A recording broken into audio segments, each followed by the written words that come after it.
Dear students, हम हिंदी भाषा माधुरी में फर्स्ट चैप्टर है जिसका नाम है जीवन नहीं मरा करता है पढ़ रहे हैं। इस चैप्टर में कविता के माध्यम से कविवर गोपाल दास नीरज इस बात का संदेश देने का प्रयास कर रहे हैं कि हमें दुख के साथ अपने जीवन को व्यतीत नहीं करना चाहिए। यदि हमारा एक सपना टूट जाता है तो हमें अपने जीवन को मरा हुआ नहीं समझना चाहिए, क्योंकि सपने तो टूटते और बनते रहते हैं। हमें कभी भी छिप छिप करके आंसू के बहाते हुए अपने जीवन को दुखमय नहीं बनाना चाहिए तथा नफरत को गले नहीं लगाना चाहिए। कवि कहता है कि छिप छिप कर अश्रु बहाने वालों, मोती व्यर्थ लुटाने वालों, कुछ सपनों के मर जाने से जीवन नहीं मरा करता है।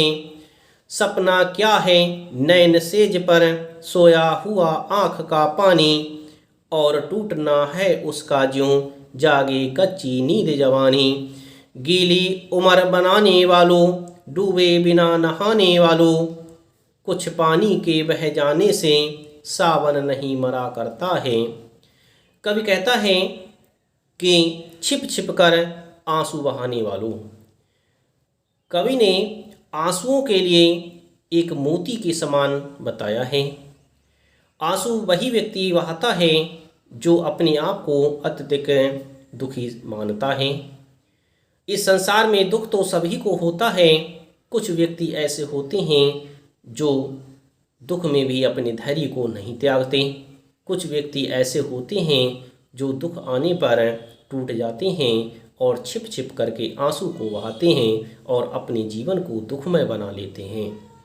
ऐसे व्यक्तियों पर व्यंग करते हुए कवि कह रहा है कि छिप छिप कर अश्रु बहाने वालों, हे छिप छिप करके अपने दुख को प्रकट करने वालों, छिप छिप करके दुख के कारण आंसुओं को बहाने वालों, मोती व्यर्थ लुटाने वालों, आप आंसू रूपी मोतियों के लिए व्यर्थ में लुटा रहे हो, क्योंकि आंसू बहुत ही अनमोल माने जाते हैं।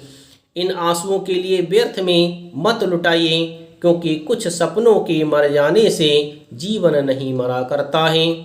कुछ सपनों के मर जाने से जीवन समाप्त नहीं हो जाता। जीवन तो एक जीने का नाम है। हमें निरंतर आगे बढ़ते रहना चाहिए। यदि हमारा कोई सपना टूट जाता है तो हमें अपने जीवन को व्यर्थ नहीं समझना चाहिए, अपने जीवन को मरा हुआ नहीं समझना चाहिए, बल्कि नए सपने के साथ हमें अपने जीवन को निरंतर आगे बढ़ाते रहना चाहिए। कवि ने यही कहा है कि हमें यदि कोई विपत्ति प्राप्त होती है, विपत्ति आ जाती है, तो हमें छिप करके आंसू बहाना नहीं चाहिए, क्योंकि आंसू एक मोती के समान होते हैं। हमें उन मोतियों के लिए व्यर्थ में नहीं लुटाना चाहिए, क्योंकि कुछ सपनों के समाप्त हो जाने से यदि हमारे कुछ सपने टूट भी जाते हैं तो हमें अपने जीवन को मरा हुआ नहीं समझना चाहिए, बल्कि उसमें धैर्य के साथ अपने जीवन को आगे बढ़ाना चाहिए। इस तरह से कवि ने लोगों के लिए संदेश देने का प्रयास किया है।